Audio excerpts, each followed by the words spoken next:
As a mother whose daughter was tragically killed by a speeding drunk driver, there are no words to describe the unexplainable and excruciating pain of having to bury your child, or having to have a closed casket as a result of the injuries that your child has sustained, not only to their face, but to their body.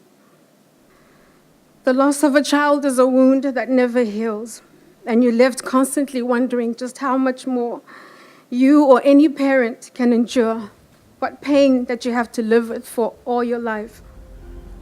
Unfortunately, it's not just my own story or my own country. It's a reality and it's an experience that is repeated each and every day around the world. Millions of children are facing this horror every single day of their lives, and we are constantly failing to protect them. I know, and my family knows, only too well what happens when you fail to take road safety seriously. When the policies are not put in place, it's our families and our children who suffer. I take inspiration in the life of my grandfather, Nelson Zoleka Mandela. We would all do well to listen to his words. We must not despair. We must not accept defeat. We must not forget that it is in us that we have that power to change the world. This is what my grandfather said about his own life. Do not judge me by my successes. Judge me by how many times I fell down and got back up again. We all have times when we fail because we are all imperfect. But I would like us to be reminded of what he said. We will be judged on how we respond and how we overcome our adversities.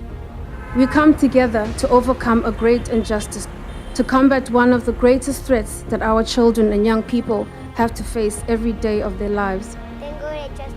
What we are faced with is a man-made epidemic, and although we have the vaccine or the solutions, we're just not using them. So can you imagine letting your children be faced with an illness or death and simply not doing anything? Because that's exactly what we're doing by not taking action. We are fortunate to have Zoleka Mandela leading this initiative.